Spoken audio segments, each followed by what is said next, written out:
আমরা ভেবেছিলাম একটু ভোর ভোর গিয়ে পুজোটা দিয়ে আসবো, কিন্তু কালকে এত ঝড় বৃষ্টি হওয়ার কারণে ভোরবেলা আর স্নান করে পুজোটা দেওয়া হয়নি, তাহলে শরীর খারাপ অবশ্যই হয়ে যেত।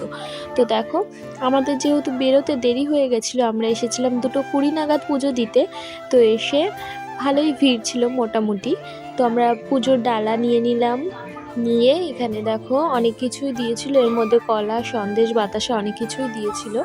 দিয়ে আমরা এখন চলে গেলাম একদম ডাইরেক্ট যেখানে পুজো হচ্ছে সেখানে, কারণ সাইডে অনেক জায়গায় পুজো হয়, কিন্তু আমরা ওখানে পুজো দিইনি, আমরা একদম মন্দিরে চলে গেছিলাম মায়ের।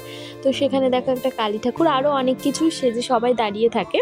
তো আমরা গিয়ে কালী ঠাকুরটাই দেখতে পেয়েছি। আর এখানে একটা পুচকি মেয়েটার অন্নপ্রাশন ছিল, হয়তো সেই জন্য এই মায়ের কাছে এসেছিল। আর এই যে এই গাছটাতে তারপরে সবাই সবার মনের ইচ্ছে প্রকাশ করে একটা করে ঘোড়া বেঁধে ধুয়ে দেয়। ঘোড়াগুলোও কিন্তু বিক্রি হয় এখানটায়।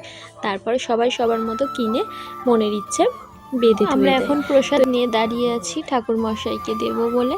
তো এই যে ঠাকুর মশাই এখন নিয়ে নিচ্ছে আমাদের সকলের বাটাগুলো, দিয়ে আমরা একটু শান্তিভাবে ভালোভাবে মায়ের কাছে পুজো দিয়েছি, আমাদের মনস্কামনা জানিয়েছি। তো দেখো, আজকে কিন্তু ভালোই ভিড় ছিল, আমরা যতটা ভেবেছিলাম ততটাও কিন্তু ফাঁকা ছিল না। আর এই দেখো, এই পুচকি কিউট বাচ্চাটার আজকে মুখে প্রসাদ।